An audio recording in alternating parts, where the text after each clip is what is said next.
Muy bien, pues vamos a continuar con lo que es la siguiente sección que tiene que ver con, hemos visto ya evangelios, ¿no es cierto? Tanto sinópticos como el Evangelio de Juan, Hechos de los Apóstoles, las cartas paulinas, y ahora entraremos a la última sección que tiene que ver las cartas pastorales y el último libro que se llama el Apocalipsis, ¿verdad? Pero hoy solamente vamos a abordar, es probable que tres cartas, ¿verdad? Y las demás las vamos a dejar para la próxima semana.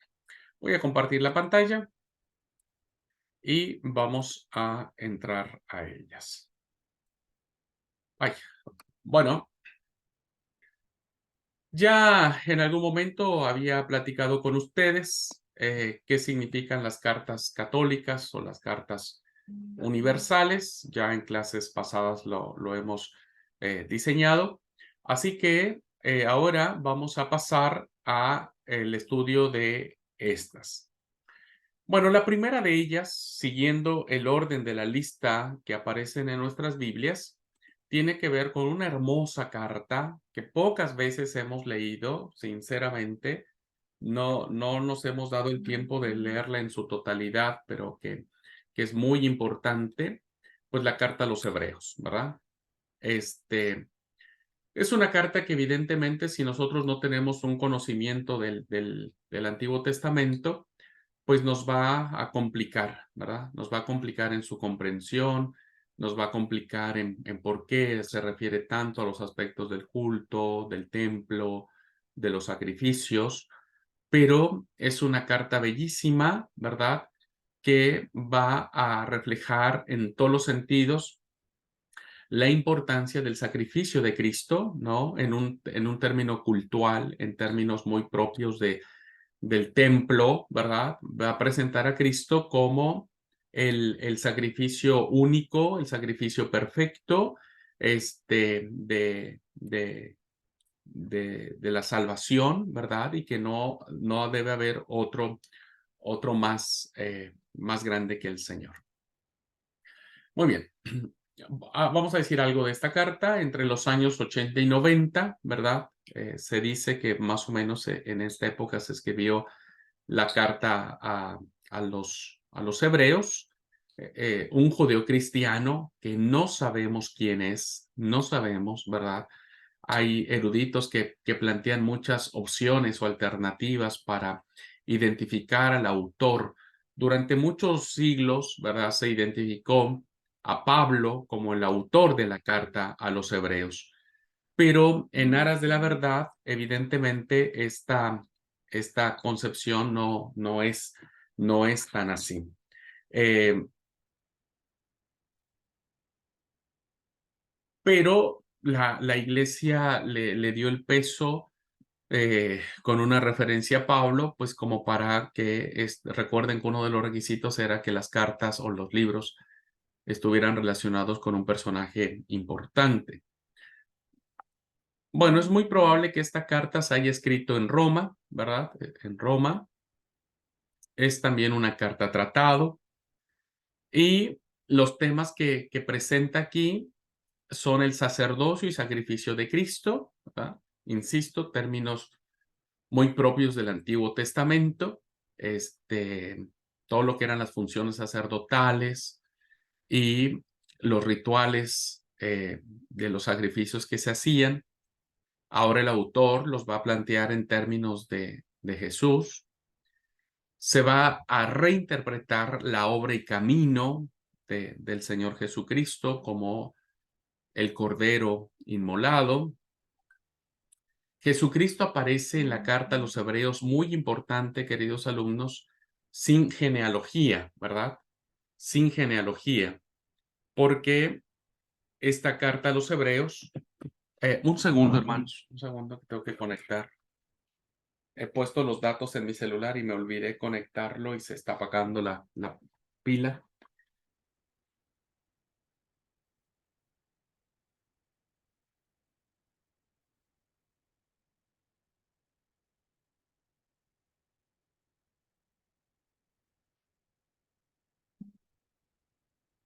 Muy bien, gracias. Bien, un personaje muy importante que aparece es un hombre llamado Melquisedec, ¿verdad? Bueno, Melquisedec tiene mucho que ver con el sacerdote que se aparece a Abraham en el libro de Génesis, ¿verdad? Y que Abraham le da los diezmos al sacerdote Melquisedec, ¿verdad? Ahora, Hebreos toma esta figura del sacerdote Melquisedec que aparece en el libro del Génesis, pero lo presenta sin genealogía, ¿verdad? Y dice, es decir, que parece ser a la interpretación que hace el autor de Hebreos, el autor, el escritor, no le da un sentido a Melquisedec como un hombre histórico, sino como un simbolismo, ¿verdad? Porque Melquisedec era sacerdote del Dios Altísimo, venía de Salem. Y entonces va a presentar a Melquisedec como el sacerdote de un nuevo culto que no tiene genealogía. ¿Esto qué significa? Pues significa que evidentemente, dice el capítulo 7 de Hebreos, porque este Melquisedec, rey de Salem, sacerdote del Dios Altísimo, que salió a recibir a Abraham, que volvía de la derrota de los reyes, le bendijo, a quien asimismo dio a Abraham los diezmos de todo, cuyo nombre significa primeramente Rey de Justicia. Vean el título que le da a Melquisedec. Y también Rey de Salem, es decir, Rey de Paz, ¿verdad? Y curiosamente el versículo 3 dice, sin padre, sin madre, sin genealogía, que ni tiene principios de días, ni fin de vida, sino hecho semejante al Hijo de Dios, permanece sacerdote para siempre. Así que vemos entonces que Jesús es el nuevo Melquisedec, pero un nuevo sacerdote eterno. Es un sacerdote eterno, que no tiene principio y no tiene fin. Y aquí habla acerca de la divinidad de Jesús, ¿verdad? Es Dios eterno, ¿verdad? Así que va a ser muy interesante la relación que haga el autor Cristo Melquisedec. Pero tampoco es, ¿verdad?, de la genealogía de Noé, no es como Noé, que tiene que hacer sacrificios con animales, que después del diluvio, ¿verdad? Ustedes saben que después del diluvio Noé levanta un altar y es un sacrificio a Jehová, como un nuevo pacto, una nueva alianza, como un tipo de agradecimiento y sale el arco iris como una señal de pacto. No es Jesús el que ahora tendrá que ser como Noé, que habrá que sacrificar animales para que no haya más destrucción. Tampoco será el linaje de Leví, ¿verdad? Porque el linaje de Leví, los levitas eran los que ministraban en el templo de Jerusalén. Eran los que se encargaban de las cuestiones cúlticas, de los cantores, de las cosas sagradas, de los ornamentos sagrados. Un segundo.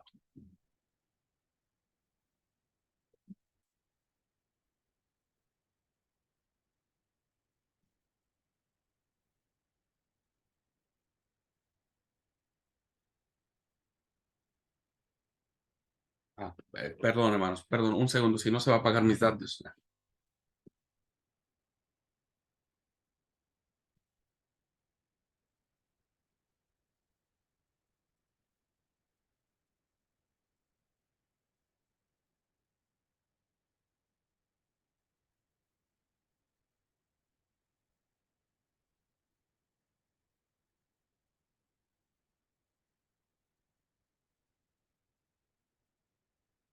Muy bien, es que hubo una tormenta aquí y desconecté todo y ahora no me di cuenta que no estaba conectada donde cargué el celular. Bueno, entonces, bueno, tampoco será de la tribu de Leví, ¿verdad? Fíjense cómo todos estos conceptos tienen que ver mucho con el Antiguo Testamento, por eso habría sí que tener un concepto del Antiguo Testamento. Bueno, ¿qué otra cosa sobre Hebreos? Hebreos va a rechazar, como lo haría Juan el Bautista y Jesús, el ritual de Jerusalén, ¿verdad? Hebreos va a decir que hay alguien superior al templo y hay alguien superior a los sacerdotes, ¿verdad? Entonces, Hebreos no va a decir que la salvación vendrá por los rituales hebreos o los rituales judíos, sino que va Hebreos a descubrir en Jesús un sacerdote nuevo, pero superior a Melquisedec, ¿verdad? Esta figura tan importante, muy ligada a la fe judía, que es Abraham, ¿verdad? Entonces, Hebreos va a descubrir o va a decir que Jesús es un sacerdote nuevo y superior, ¿verdad? Un sacerdote fundamentado en su entrega personal, es una autoentrega y por lo tanto Jesús toma el símbolo del sacrificio, ¿verdad? Que es más antiguo y valioso, pues quedó expresado por la figura de Melquisedec antes de que existiera el ritual levítico y el templo de Jerusalén. Jesús ya era, ¿no? Así como Melquisedec. Melquisedec es mucho antes de que se establezca el templo, que se establezcan los rituales y por lo tanto que se establezca el sacerdocio levita. Es muy anterior. Por lo tanto, Jesús no está supeditado a la función y a la figura del templo. Y eso Hebreos lo va a defender a capa y espada. Dice el capítulo 3: pues no tenemos un sumo sacerdote que no pueda compadecerse de nuestras debilidades, sino que uno que fue tentado en todo según nuestra semejanza, pero sin pecado. Acerquémonos pues confiadamente al trono de la gracia para alcanzar misericordia y hallar gracia para el oportuno socorro. Estoy leyendo Hebreos 4, 15 y 16. Hebreos 4, 15 y 16. Cuando dice que ahora a través de Cristo nosotros nos podemos acercar al trono de la gracia, insisto, tenemos que saber Antiguo Testamento, el templo estaba dividido en dos partes, el lugar santo, el lugar santísimo, los dividía una cortina, ¿verdad? Pero en el lugar santísimo, donde se creía que estaba la presencia de Dios, ¿verdad? Solo el sacerdote, el sumo sacerdote, podía entrar una vez y una vez al año. Solo él, nadie más. Ahora, con este nuevo sacerdote, podemos entrar con él al mismo lugar donde está la presencia del Santo de los Santos. Y esto es algo maravilloso que Hebreos nos va a presentar. Así es que Hebreos es maravilloso en cuanto a la forma y al lugar que le va a dar a Jesús como el sumo sacerdote, ¿verdad? Como el sumo sacerdote. Mensaje fundamental de Hebreos. Cristo como sacerdote, ¿verdad? La carta opone, es decir, pone en contraposición el sacerdocio arónico. Porque recuerden, insisto, hay que conocer el Antiguo Testamento, Aarón se convierte, la descendencia arónica se convierten en los depositarios, ¿no? De la guardia y custodia de la fe religiosa del pueblo. Después vendrán los levitas, pero los sacerdotes arónicos son parte fundamental de esto. Entonces, en el sacerdocio arónico estaban representados el templo, los ritos, los sacrificios que se hacían con los animales, ¿no? Eso era lo que representaba el sacerdocio arónico. Pero el sacerdocio de Jesús es un sacerdocio que se ha manifestado como un sacrificio, como un don, como un regalo de vida, cosa que no hacía el sacerdocio arónico. El sacerdocio arónico no se daban ellos mismos, ¿verdad?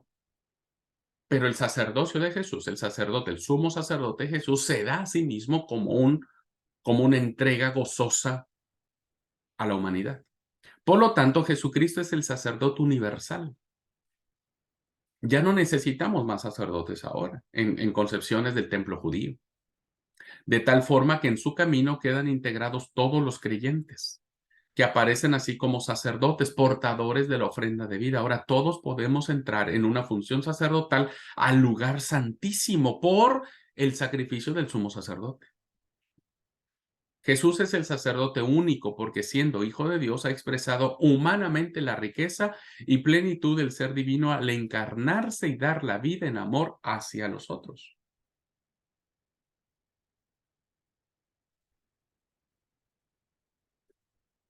Dice el capítulo 10 de Hebreos.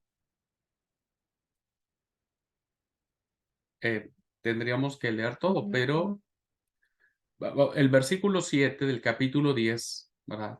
Dice Hebreos 10, capítulo 10, estoy en Hebreos capítulo 10, versículo 7. Entonces dije aquí que vengo, oh Dios, para hacer tu voluntad. Como en el rollo del libro está escrito de mí, diciendo primero sacrificio y ofrenda y holocausto y expiaciones por el pecado no quisiste, ni te agradaron las cuales cosas se ofrecen según la ley. Versículo 11, déjeme saltar si no, no sabes. Y ciertamente todo sacerdote está día a día ministrando y ofreciendo muchas veces los mismos sacrificios, pero nunca pueden quitar los pecados. Pero Cristo, habiendo ofrecido una vez para siempre un solo sacrificio por los pecados, se ha sentado a la diestra de Dios. Y entonces dice, versículo 19, así que hermanos, teniendo libertad para entrar en el lugar santísimo, ¿verdad? Aquí hay una cosmovisión muy judía, para entrar al lugar santísimo por la sangre de Jesucristo, por el camino nuevo y vivo que Él nos abrió a través del velo, esto es su sangre, y teniendo un gran sacerdote sobre la casa de Dios, acerquémonos con corazón sincero. Jesús es el sumo sacerdote que dio su vida, se encarnó para que nosotros pudiéramos entrar al lugar santísimo. Y como vimos acá, era para hacer la voluntad de Dios. El ritual y sacerdocio de Jesús se identifican con su propia vida, entendida en forma de sacrificio, es decir, de ofrenda personal de amor. Es el cordero inmolado, ¿verdad? Que dice Apocalipsis. Yo nunca había entendido lo que era cordero inmolado, no tenía ni idea de lo que era un cordero inmolado. Pero pues como así dice la Reina Valera, pues así nos quedamos. Pero cuando leemos algunas otras traducciones sabemos que cordero inmolado significa un cordero degollado, ¿verdad? Ya la imagen del degüello ya es en sí misma chocante, ¿no? Pero es el cordero que ha sido degollado como una ofrenda de amor. No de animales desangrados para aplacar a un Dios airado, como mucha gente pensaba. Así pues, no hay lugar para templos ni ritos externos. El templo ya no vale, ya no sirve, ya no funciona. Tampoco los ritos de purificaciones y de otros rituales. Desaparecen los signos sacrales, ¿verdad? Las fiestas. Y no queda más rito ni templo, solo la vida de Jesús. Y eso será el mensaje fundamental de Hebreos, la vida de Jesús, que es presencia de Dios. Jesús es presencia de Dios, ¿verdad? Camino que conduce al verdadero tabernáculo celeste. ¿Alguien quiere leer, por favor, capítulo 9 de Hebreos, versículos 11 y 12? Podemos leer todo, pero solo estos dos versículos. ¿Alguien me ayuda a leer Hebreos capítulo 9, versículos 11 y 12? Permiso. Por favor. Cristo, por lo contrario, al presentarse como sumo sacerdote de los bienes definitivos en el tabernáculo más excelente y perfecto, no hecho por manos humanas, es decir, que no es de esta creación, entró una sola vez y para siempre en el lugar santísimo. No lo hizo con sangre de machos cabríos y becerros, sino con su propia sangre, logrando así un rescate eterno. Muy bien. Qué lindo, ¿no es cierto? Esto es maravilloso, hermanos. Esto es increíble. Por eso, pero solo logramos entender la esencia de Hebreos cuando conocemos el contexto del Antiguo Testamento y las categorías que aparecen en estas ideas, ¿no? No fue por la sangre o el sacrificio de machos cabríos ni de becerros, que eran los animales propios, debían ser los más puros, los más perfectos, no deben tener ningún defecto ni nada, pero eso es superado por Jesús, ¿verdad? Y dice que no entró una vez para siempre en el lugar santísimo y lo hizo con su propia sangre para darnos eterna redención. Bueno, eso es maravilloso en el mensaje de Hebreos, ¿no? Bueno, y podríamos decir muchas cosas más de Hebreos, pero creo que esto queda como una muestra muy clara de introducción. Luego nos pasamos a otro libro, que es el libro de Santiago, ¿verdad? Siguiendo la lista que aparecen en nuestras Biblias, el libro de Santiago. Y luego de Santiago tenemos a Pedro y luego de Pedro tenemos a Juan, ¿verdad? Una curiosidad. ¿Por qué creen que están estos libros, como es, enlistados o puestos de esta manera?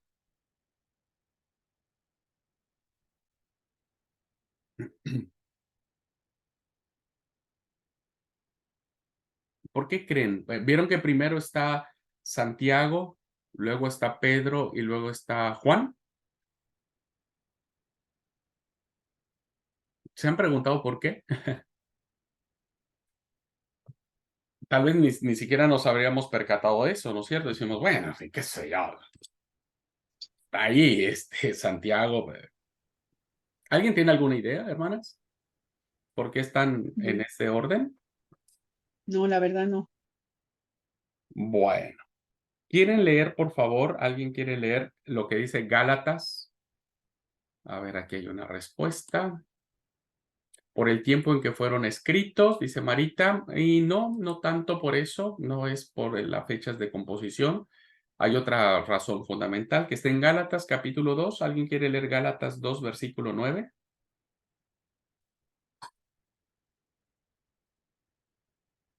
Gálatas capítulo 2, versículo 9.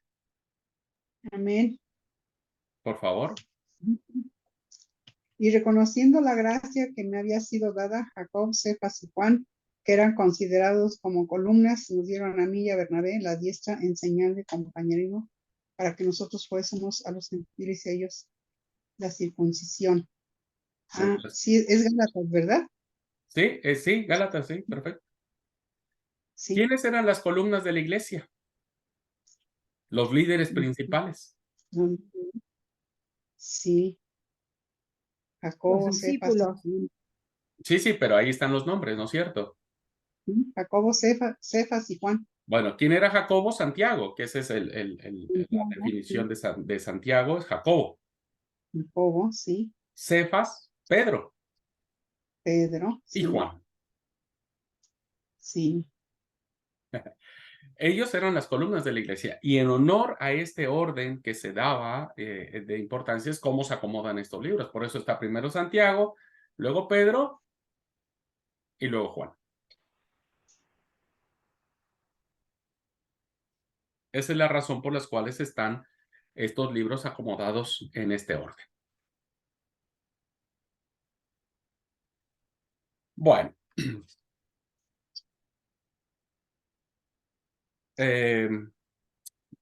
vamos a hablar un poquito de Santiago. Mensaje fundamental de Santiago. ¿De qué hablamos en esta carta de Santiago? Bueno, hablamos de la fe de Jesucristo, que eso es algo importante que vamos a encontrar. La esencia de esa religión centrada en la ayuda a los necesitados es la fe de Jesús.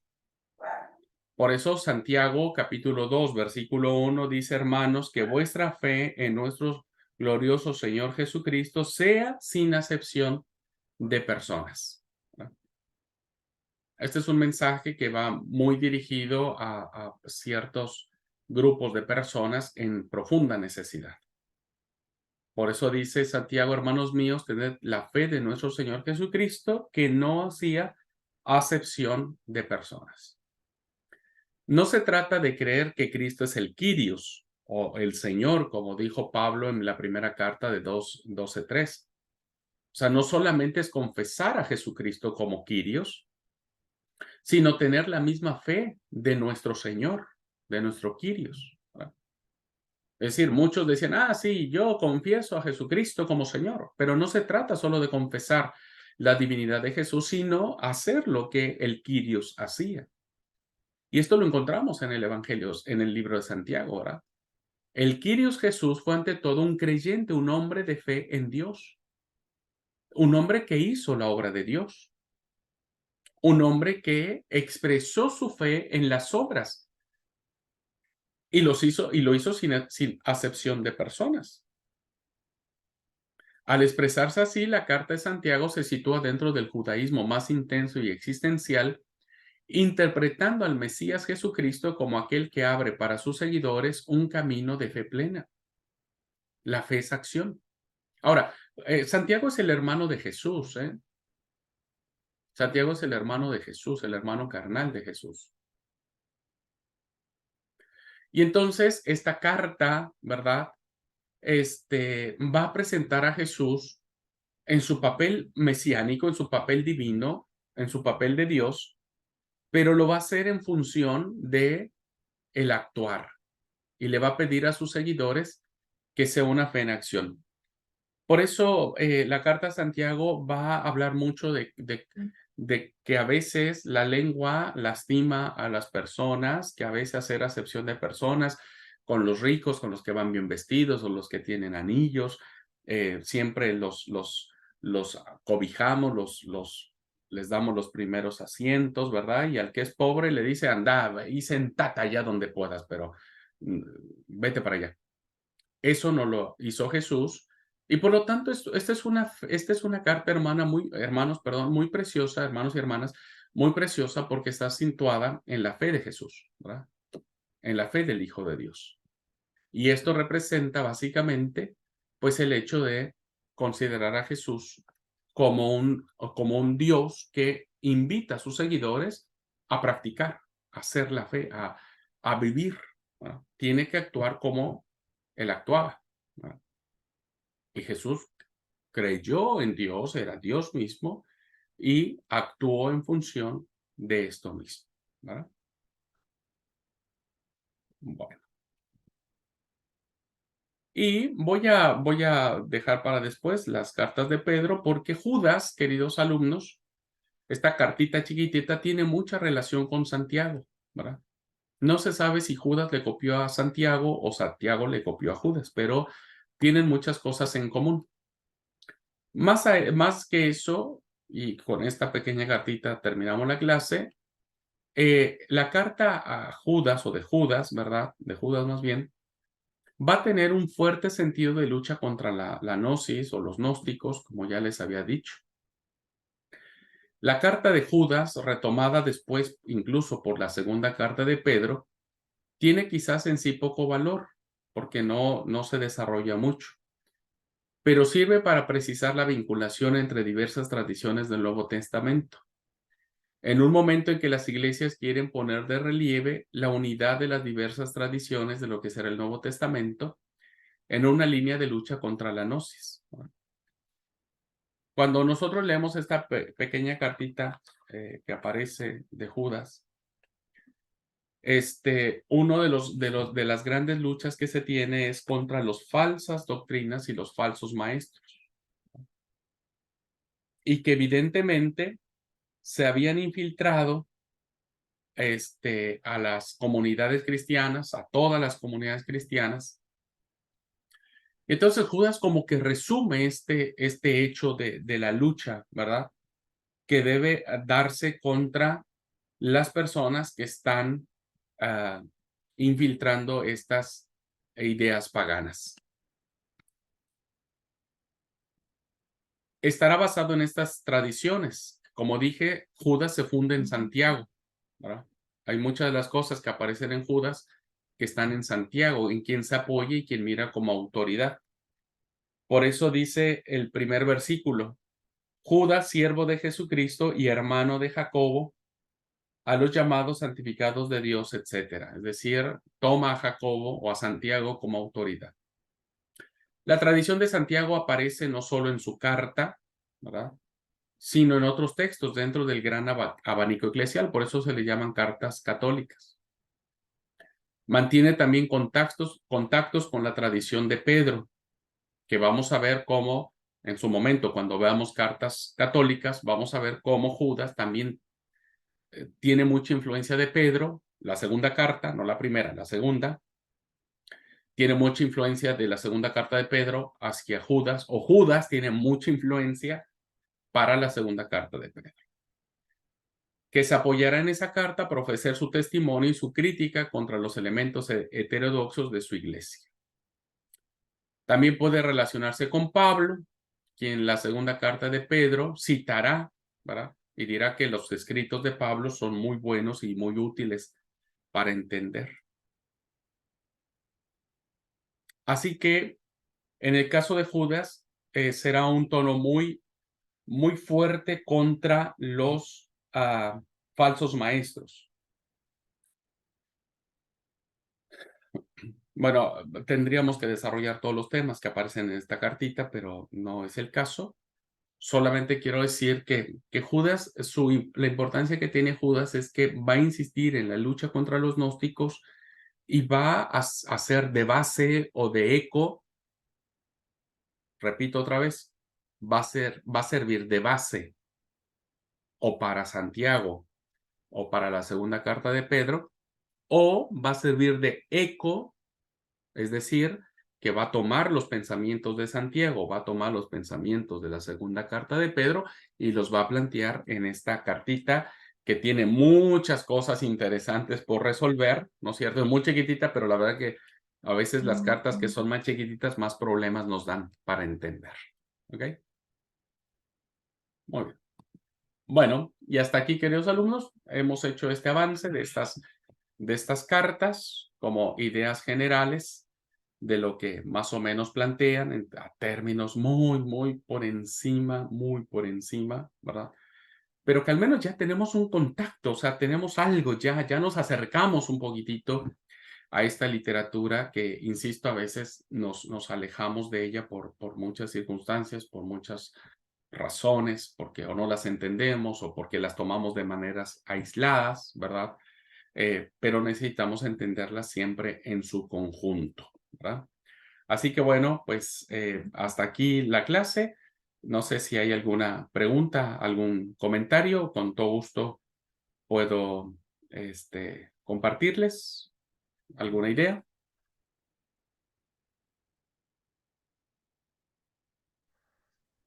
Creo que hay mucho que leer, Sí, editar para avanzar más, porque si no, va a llegar la etapa en que vamos a andar ahí, que no vamos a ver qué hacer, vamos a dar palos de ciego.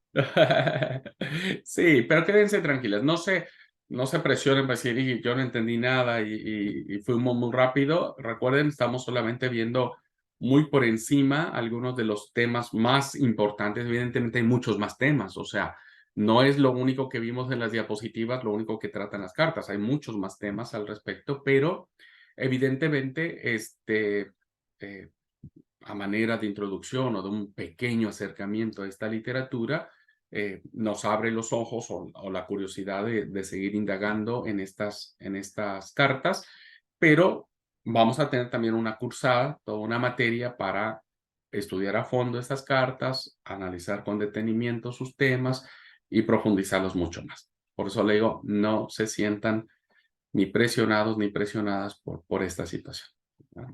Muy bien. ¿Alguna otra pregunta, comentario que quieran hacer?